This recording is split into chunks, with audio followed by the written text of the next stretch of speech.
All right, guys, today we're checking out the Hovcart step-thru cargo e-bike.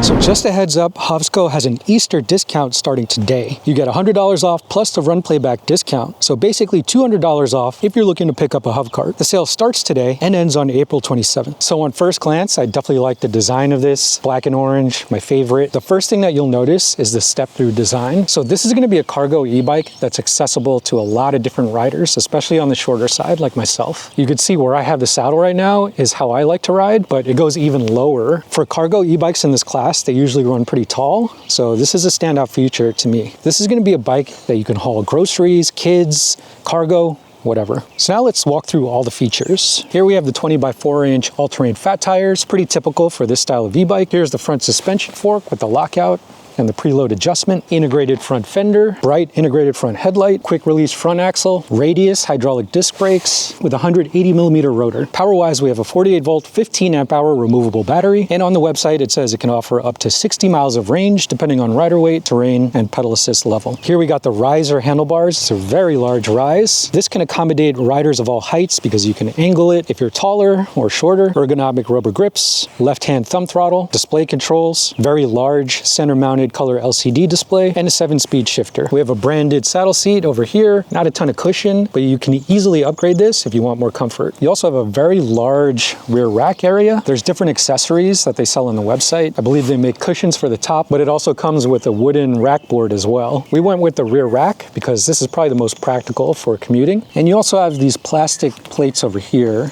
that are attached to the frame. So this will prevent water or debris from getting into the rear tire or into the motor. And if you have passengers, they won't accidentally put their foot into the spokes. And you also have this cutout over here to access the rear hydraulic disc brake. We also have an integrated rear taillight with the brake functionality. So when you squeeze the brakes, starts flashing, and an integrated rear fender to prevent splashback if you're riding in wet conditions. In terms of power, it has a 750 watt rated 1300 watt peak rear hub motor with an integrated torque sensor. So the torque sensor is going to be good to give you that naturalistic feel when riding. So you'll definitely get a workout. And here's a look at the Shimano rear derailleur. And the total weight of the Hovcart is 66.4 pounds. That's actually pretty lightweight considering it's a cargo electric bike. Sometimes bikes in this class are much heavier or over 70 pounds. So now that we've gone over all the features, let's check out the Smart app. And it looks like the bike is connected, and we'll just go over some of the icons here. So the dashboard, you have this very colorful speedometer right in the center. Got the battery level, time traveled, and your distance. Now in the settings, you could also move some things around in the dashboard if you wanted to.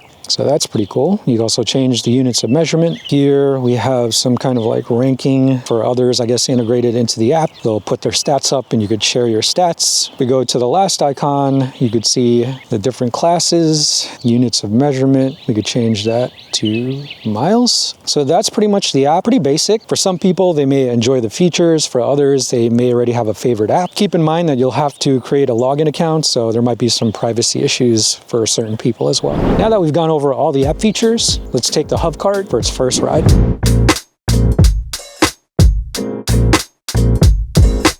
The Hovcart has a 60/61 aluminum step-thru frame, which is ideal for riders of all sizes. It weighs in at about 66.4 pounds, which is pretty light compared to other cargo e-bikes we've reviewed. The riser handlebars help with an upright riding position, and the short wheelbase gives the Hovcart a nimble feel. For quick direction changes in a crowded bike lane or tight parking lot, it gets the job done. The LCD center-mounted display keeps it basic and functional. You've also got integrated front and rear lighting, which is a plus when you're riding at night. It's powered by a 750 watt rated 1300 watt peak rear hub motor with a torque sensor. Off the line, it feels responsive. It's strong on the low end, but the torque sensor gives it a smoother, more intuitive ride than a cadence-only setup. The bike also has 5 pedal assist levels with a left-hand thumb throttle, and the UL certified 48-volt 15-amp-hour removable battery offers up to 60 miles of range. But if you're carrying cargo or riding in hilly terrain, it's probably closer to 30 to 40 miles. Top speed is capped at 28 miles per hour, and if you're sticking to bike lanes or light traffic, that's more than enough. enough. The 7-speed shifter helps when you're climbing or adjusting for weight, but honestly, we just keep it in 7th gear and rely on the throttle and pedal assist. The front suspension fork with 45mm of travel softens up slightly, but the lack of rear suspension becomes very noticeable once you leave the pavement. With a full load on the back, the rear end of the bike feels a little twitchy. There's some flex in the crank area, which introduces a bit of wobble when you're pedaling hard under load. This isn't uncommon in step-thru cargo frames, but it's something to be aware of if you're planning on maxing out the rack often. The 20x4-inch fat tires are decent for most terrain, but again, without rear suspension, don't expect a super smooth ride if you're veering off pavement. And the hydraulic disc brakes with 180mm rotors have more than enough stopping power for this class of bike. There's also the Hovsco Smart app, which connects to the bike via Bluetooth. It gives you access to various ride data and some customization features. It's not absolutely necessary, but nice to have if you want to log mileage or tweak settings from your phone. Alright guys, first ride with the Hovcart. The tune right off the line is pretty powerful. In the app you can change it to class 3, so you can unlock it to go 28 miles per hour. We'll take it out on the open road a little bit later to see if we can reach it. On the display I'm hitting 22, 23, 24. I'm gonna slow down here because there are some big puddles. All right, going off some off-road. Let's see if we could go up this incline. Oh, very steep grade. And it's struggling. But I am able to get up top. Not a problem. Probably not the most ideal slope in terrain for this bike, but we're testing it out. Ooh, very wet. Very wet. So far, so good. We'll head out on the road and see if we could get this up to 28 miles per hour. Full speed, full pedaling. See what we can get up to before we hit the stop sign. It says 24 miles per hour, and it's just holding me at 24. Here we go. Woo! 25 on the display. 26. Pedaling, full throttle. Holding at 26. Still holding at 26. 27. 27. And 27 top speed on the display. We'll see if that's accurate when we check the GPS later. I'm gonna turn over here. Okay, so now we don't have this thing loaded with some cargo, so we'll do that in another test. This is just trying to test out the tune, see what it's like. And one thing I noticed is the bike is pretty loud. Obviously the all-terrain tires make a bike like this a little bit louder than usual. But I feel like the motor is also a little louder than usual for this class of e-bike, but it's not a big deal. I feel like my stance on the bike is pretty good. We have some really long riser handlebars on here, so I wasn't quite sure what angle I would need it at. But it fits me just fine. This is definitely a bike that can accommodate shorter riders for sure. All right, here we go. 24 miles per hour on the straightaway. 25, 26, 27, 28, here we go, 29, about 30 miles per hour on the display going downhill. Okay, so I feel like on the flat ground, I'm not quite sure I was able to hit 28. Now the wheelbase isn't quite as long as a lot of these cargo electric bikes, so this will be a little bit easier to handle, and we'll actually try it out right here on this little bike path. Very tight corners, right? And very easy to maneuver. That shorter wheelbase allows me to maneuver through those corners a lot easier than longer cargo electric bikes. I am kind of surprised at the battery level, saying I dropped down a bar or two, and only went about 3.1 miles. And I had this thing at 100%, so range might not be too great on this thing unless you are at the lowest pedal assist mode and you're not going up inclines, so keep that in mind. Okay, so let's bring this down to pedal assist level 1, no throttle. And it does have a torque sensor, and I can feel it. I'm in gear number 7 right now. Let's bring that down to 5. And yeah, I mean, it feels kind of heavy on pedal assist level 1 with the torque sensor. I think we can bump it up to pedal assist level 3. Still no throttle. And yeah, this feels way better. Very, very easy to pedal.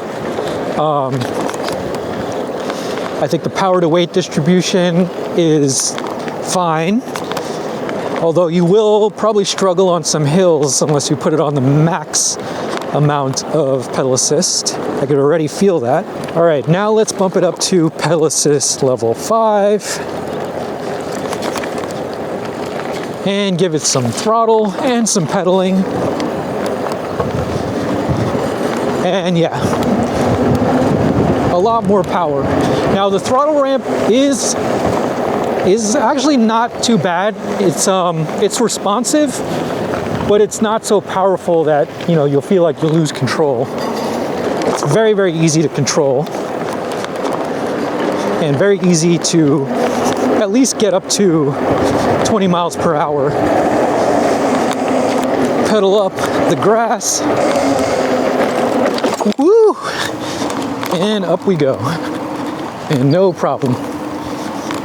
So yeah, off-road, not that comfortable. I do have a front suspension fork, but no rear suspension, so feeling everything on the grass. Okay, basketball court ride with the Hovsco Hovcart. I hope I'm pronouncing that right. Hovsco.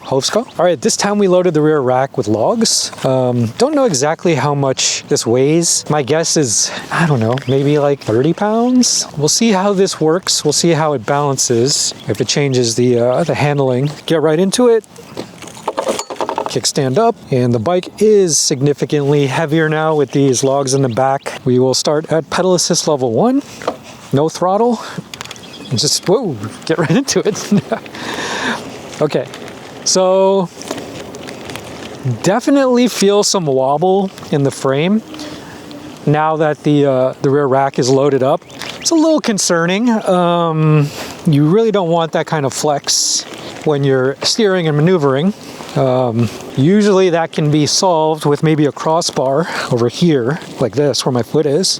I think that would have stabilized it a little bit more. That's just something that I noticed right off the bat. We'll bump it up to pedal assist level 3. And that pedal assist is pretty strong on the low end. It just kind of kicks in. But since it's a torque sensor, once you get going, then now it's modulating the power to your pedaling. So you definitely get a workout with the torque sensor for sure. Pedal assist level 5 now. We'll give it a little bit of throttle. Okay, throttle only. That feels good. Weirdly enough, the higher speeds feels more stable. Like I don't get the wobbling effect when I'm going a little bit faster, right? And I'm leaning into the turns. It's only at the slow speed, like you could see it kind of wobbling. Wobbly, wobbly, wobbly, wobbly. Maybe it's the way we mounted the logs on the rear rack. Who knows, but you could definitely see that the balance and center of gravity is a little bit affected by that. But if you're going in very smooth, straight, linear paths, right? Very wide turns, you don't really feel it as much. Definitely feels stable. Test the brakes out now. Brakes. The Radius hydraulic disc brakes definitely work. They definitely stop me even with all this weight in the back. Yeah, first impressions with the logs, it's a little Interesting. I feel like there's a lot of flex happening right here, and that's usually an issue only with like the step-through design electric cargo bikes. We've noticed that happen on previous bikes with similar designs. Usually you can solve it with a longer wheelbase, but anything that was shorter, definitely it introduces a lot of flex here when you start to load it up. So the rear rack says that it can hold up to 50 pounds, and definitely not 50 pounds on here. I don't know how much that would affect the integrity of the frame. It feels pretty solid, right? But you do feel that wobble. And so over time, will that stress the frame out? Possibly. Hard to say, right? Outside of that, it performed pretty much how it performed on the street without cargo. When the torque sensor kicks in, the motor is calibrated to your pedal movements. So you definitely get a workout depending on what gear you're in. And I think this could easily climb hills, no problem. It's a pretty affordable cargo electric bike, especially something that's this compact, right? It's easy to maneuver, it's easy to carry upstairs if you need to. You don't really need dedicated storage. So it is what it is, right? If you wanted something that maybe didn't have the flex and maybe was a little bit bigger, there's options out there, but you're gonna pay for that.